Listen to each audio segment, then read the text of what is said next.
Hi, and welcome to part 2 of our Master Parent Introductory video series. With these videos, we plan to give you a good start to what is essentially a master's degree in parenting. Thank you so much for watching this video series and for sending your comments and questions.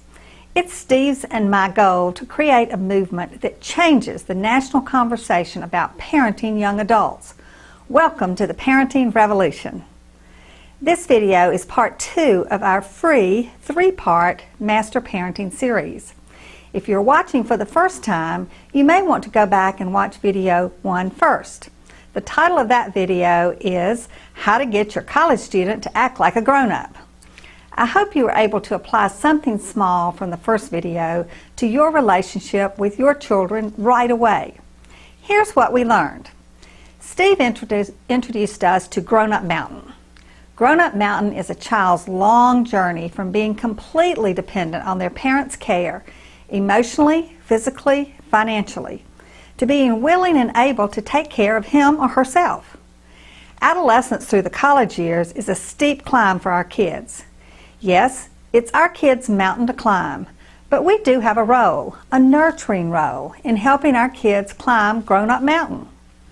Children want their parents to grant them freedom without responsibility. Parents don't trust their children with freedom until they demonstrate that they're responsible. This keeps parents stuck in worry and kids pushing harder and harder for independence. Unfortunately, for parents and kids, children pretty much get their freedom eventually, whether they're ready for it or not. Parents cannot carry their children up Grown Up Mountain, and they just can't leave them on the side of the mountain without skills.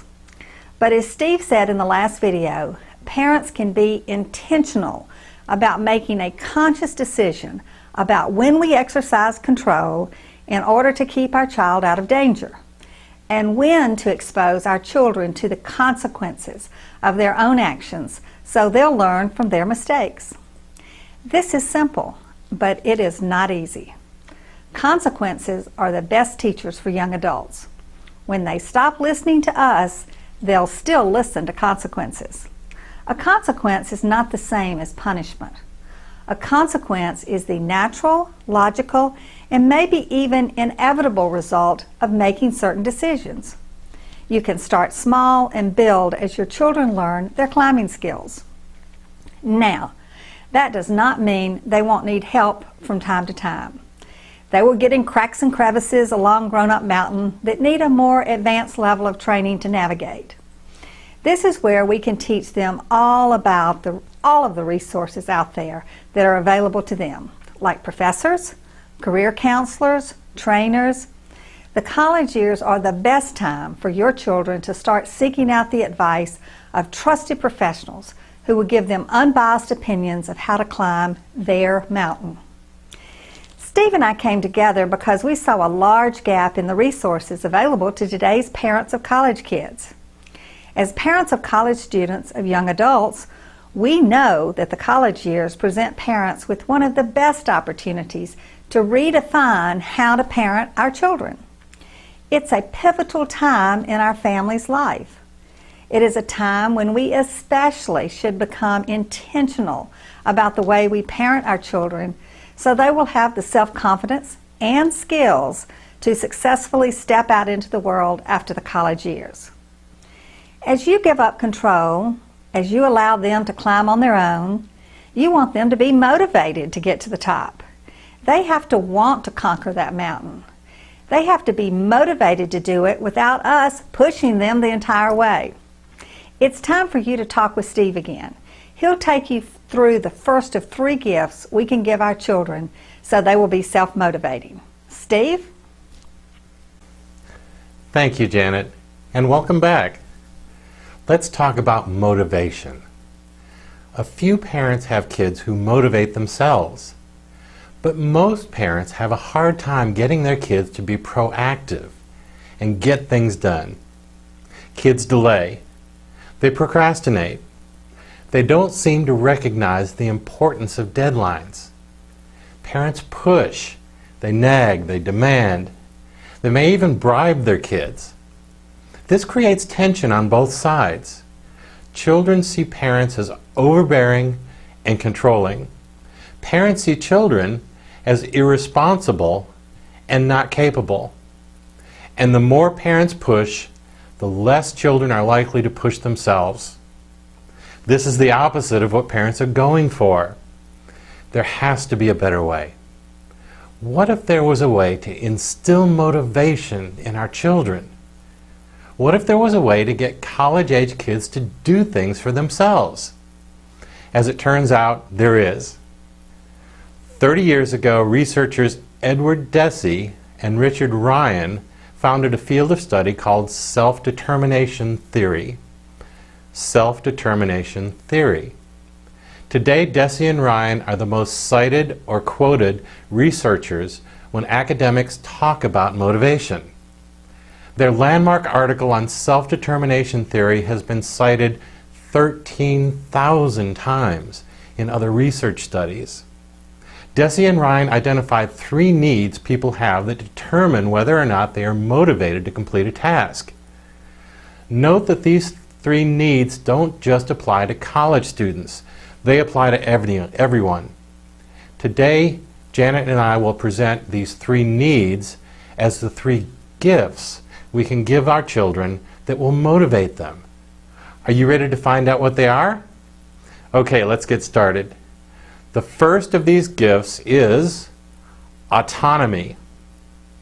What is autonomy?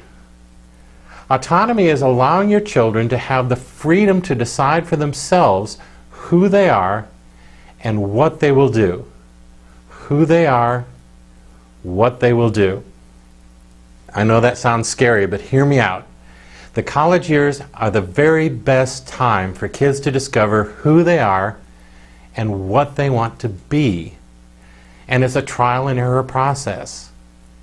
Now, my son Andrew is a junior in college. His freshman year, he dyed his hair blue.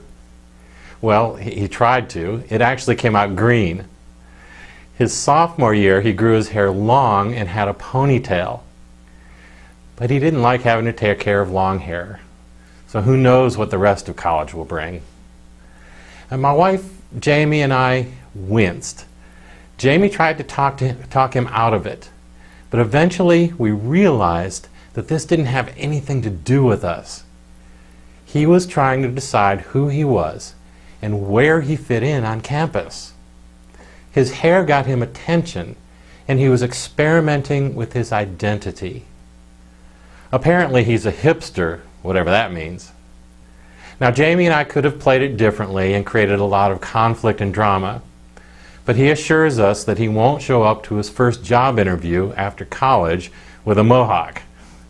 By giving him the autonomy to present himself to the world the way he chooses, he takes control over this aspect of his life. Now, if you remember from the first video, parents are torn between giving their kids the freedom that they demand and not really truly trusting them with it yet. Does this sound familiar? All parents go through it. Every parent doesn't fully trust that their kids are making the same wise decisions that they would make. When parents worry about something, what do they tend to do? You remember this, right? They try to control it. This makes parents feel better because they think they can simply control what it is they're worried about. If parents feel out of control, they feel as though they can't keep catastrophe from happening. Having a sense of control makes parents feel better regardless of whether they actually can control the situation or not. Control is the enemy of autonomy. It demotivates the person being controlled. Think about how you feel when somebody's trying to control you. Children think I have 2 choices. I can comply or I can rebel. If children comply, it robs them of their autonomy, of having a sense of control over their own path in life. It causes children not to trust themselves or their own choices. It keeps them from developing the skills that they need to make good decisions. Now, strong parental control is absolutely necessary at age 2. It's usually productive at age 11. but it can be very destructive at age 21 or age 35. But it happens over and over. Some parents are under the illusion that they'll just grow out of it, but they don't. I've had lots of coach conversations with college students. Do you know what they tell me? This will probably surprise you. They tell me, I don't know who I am. I don't know who I am. They are so busy living up to other people's expectations and plans for their life that they don't really know what they want. Why do kids want autonomy but still remain dependent on their parents? It's because they can. Because parents allow them to. People will remain dependent as long as you allow them to remain dependent. Intentional parenting during the college years can break this cycle of dependency. Now let's look at the other alternative. Let's say the child rebels. He moves away from the parent. Children gain autonomy at the expense of relationship. Now we'll see later that maintaining a good relationship with parents is very important to motivation. The parent is likely to respond to rebelling by becoming ever more desperate to reassert control over the child. And as we discussed in the first video, it becomes a battle a parent is destined to lose. They can no longer control their kids' values, their actions, or who they hang out with. Now, my oldest daughter, Anna, got her first steady boyfriend in college. Now, she's now married to him. I remember her telling Jamie and I that he was sleeping at their apartment. In fact, she insisted that they could sleep in the same bed without fooling around or having sex. I saw this as a case of good intention, but a bad plan. I told her this, but like most teens, she seemed overly confident that they could just keep things from just happening. Now, I could have demanded something like, "You'll never have that boy over while I'm paying for your apartment." But the only thing this would have accomplished was for her to have to lie to me and cut off any further discussion about boys. Anna trusted Jamie and me enough to tell us about their sleeping arrangements. But she wasn't asking permission, she was informing us of something that was already happening. She had already made up her mind. And the bottom line is, if they wanted to have sex, there was nothing I could do to stop it, other than trying to convince her that it was a bad idea. So what did I do? At first, I didn't know what to do. I talked to Jamie about it. What would you have done? Now, before I tell you what I decided, I want to be clear that I'm not saying that what I did is the right answer. I believe it was right for our family at that time, given our values, our history, and how far Anna had climbed up Grown Up Mountain. There's a good chance you've run into this similar situation already, which is why I chose this topic to talk about. But let me be clear that I would never tell you that my solution is right and yours is wrong. What I decided to do is to buy her an extra mattress for her boyfriend to use. I stuck it in between her bed and the wall so that she could pull it out and use it when she wanted. I have no idea whether her boyfriend ever used it, and I don't really want to know. But it was the best I could do to leave a visible reminder of our conversation. Anything more, and I would have taken away her sense of autonomy, her right as an emerging adult to decide to either adopt my values or not. And had I imposed my values on her, she would have wanted to rebel against what she saw as unfair restrictions. And as far as I know, things worked out. But I don't really need to know otherwise unless she chooses to tell me. Now, if you have a burning desire to tell me what I should have done instead, this is a good time to mention that we do have a comment section down below the video. So to review, the first gift that we can give our child that will cause them to be self-motivating is what? Autonomy. And with that, I'll hand this over to Janet, who will take you through the second gift. Thanks, Steve. The second gift we can give our children during their college years is a sense of competence. What is competence? It's simply the ability to do something successfully. People feel competent when they're successful at their task.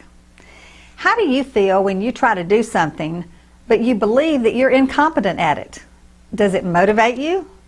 How do you feel towards a person that makes you feel incompetent? A person who stands over your shoulder and tells you how to do it better? Parents who hover can destroy a child's sense of competence and self-confidence. Parents usually make their kids feel incompetent when they decide to take over. College is the time parents must learn to shift from being a full-time manager of their kids' lives to becoming a trusted advisor. A parent's job becomes one of offering options when asked, rather than giving orders and instructions. Believe me, it takes practice. Parents would never intentionally handicap their kids. Yet, not letting them do things for themselves makes them fearful. It makes them tentative and passive in the adult world of business, relationships, marriage, and even having children of their own. I know we talked about control a lot so far, so it shouldn't surprise you that controlling our kids also kills their sense of competence. Parents demand, nag, and eventually take over. Sometimes it becomes an ingrained habit that repeats itself over and over. Parents do their kids' homework. They correct their college essays. They go to bat for their kids with college professors and advisors. They want their kids to succeed, and they think they are helping. I'll share a story from my own family. If you read our first aid kit, you'll recognize this story. It happened after she graduated from college, but it shows the value of me stepping back so my daughter was able to step up. Now, this happened after my daughter graduated from college and she was married, but she was sick with a very bad cold, and her 9-month-old baby was sick with the flu.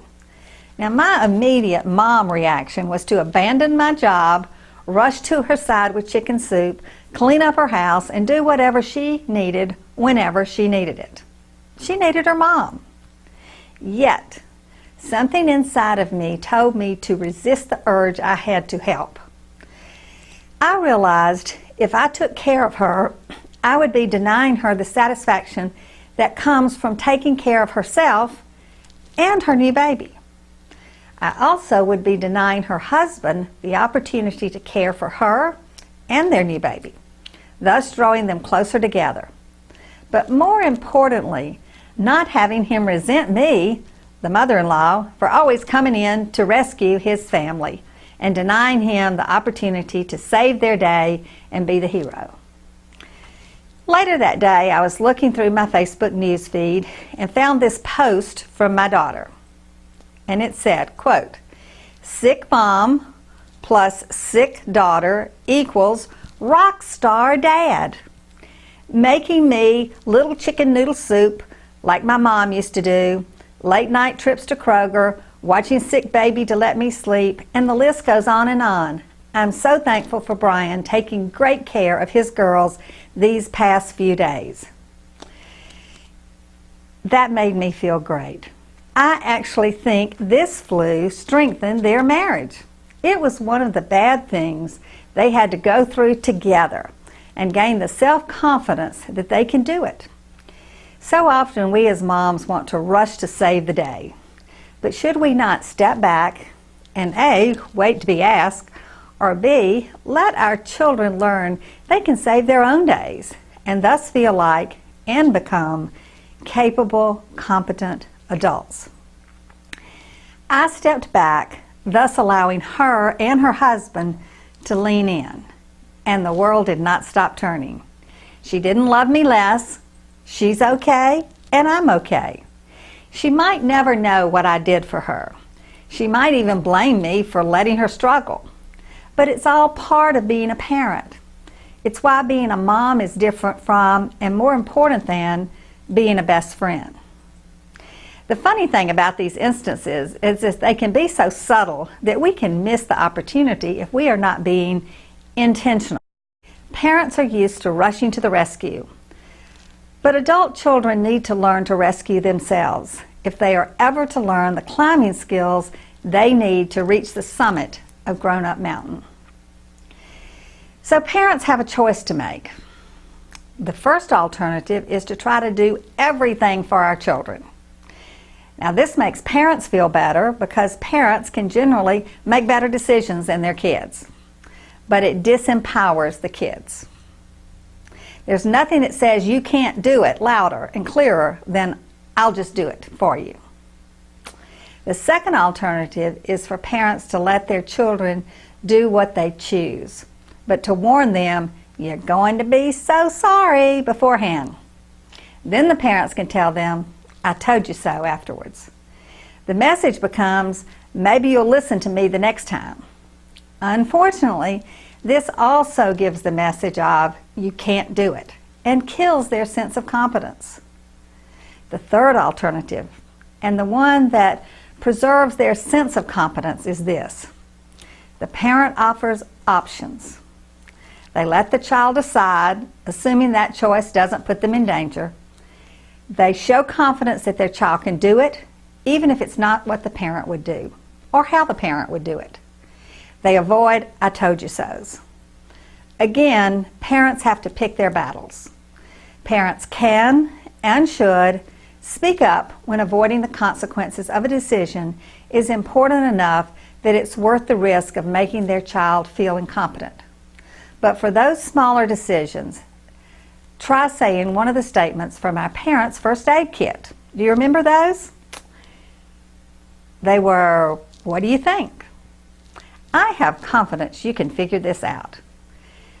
I am so sorry that happened to you, but I know you will figure out a way to overcome your sadness and find happiness again.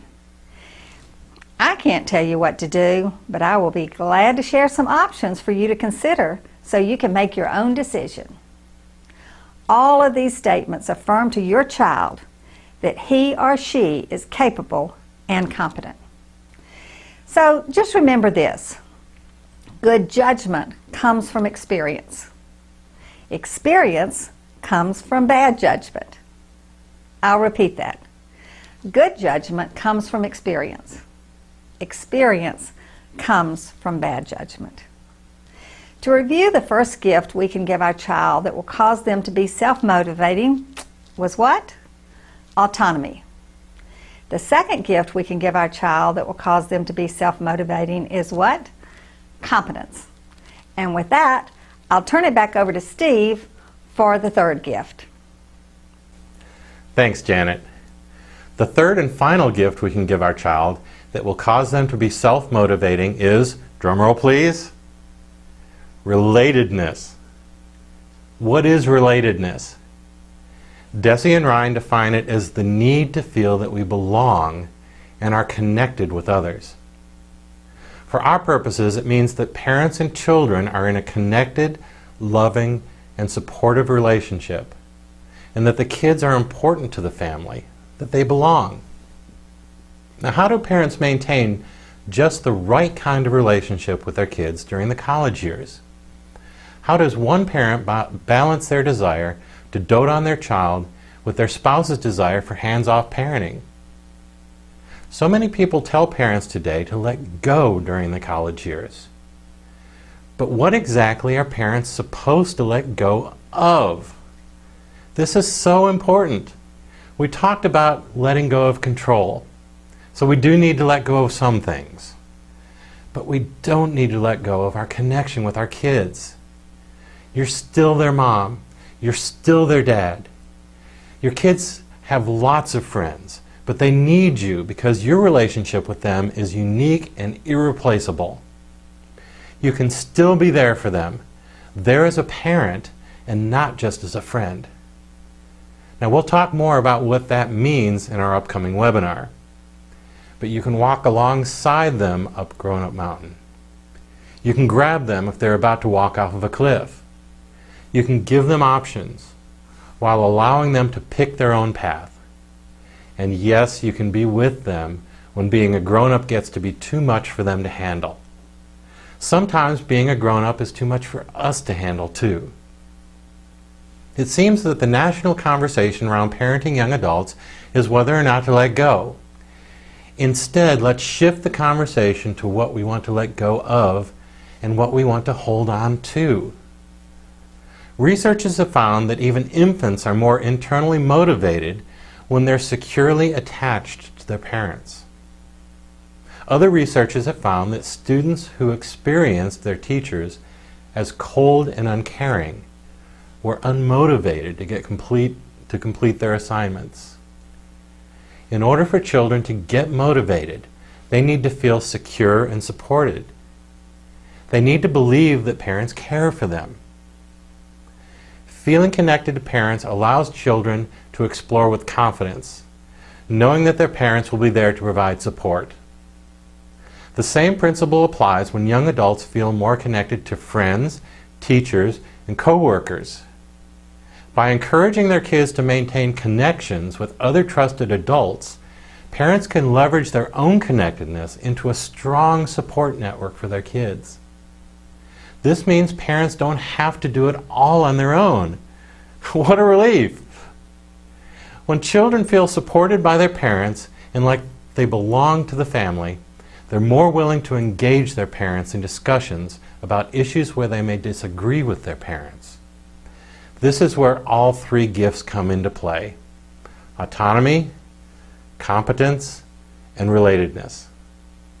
The child feels secure that her own values and decisions will be respected, even if her parents disagree with her. The child knows that she is loved, supported, and cared for, so she's more willing to learn from her mistakes without fearing the "I told you so's." And the child gains confidence through her mistakes, instead of beating herself up or getting defensive. She keeps the lines of communication open. She becomes her own person. This is the whole point of climbing Grown-Up Mountain. What we are talking about here is unconditional love. Now, we parents are humans. We don't always show unconditional like, but we always strive for unconditional love. It can be shown through our tone of voice, our body language, and yes, sometimes even our words. The adolescent years, and especially the college years, is a time when kids are trying to discover who they are. These are years when we find that we might not like their actions or decisions, or even their values very much. But remember that the end goal is a satisfying and rewarding relationship with our grown-up kids. A loving approach, even when we express our concern or disagreement on an issue.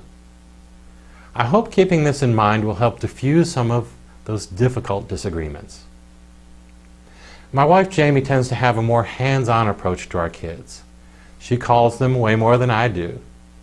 When my kids talk to me, it's usually because they're seeking advice. I do my best to give them not only my opinion, but other options as well.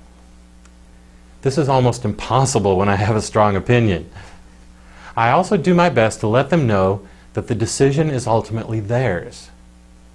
But I can also sense that they seek my approval.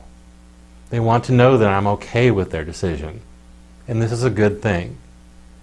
So when I'm intentional about it, I make it my goal to let them know that I love them and I support their right to make their own decisions. And I have confidence in them, even when they make mistakes.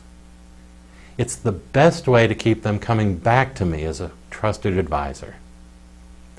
So now we have all three of the pieces to the puzzle. The first gift we can give to our children that will cause them to be self-motivating is what? Autonomy. The second gift that we can give to our children that will cause them to be self-motivating is what?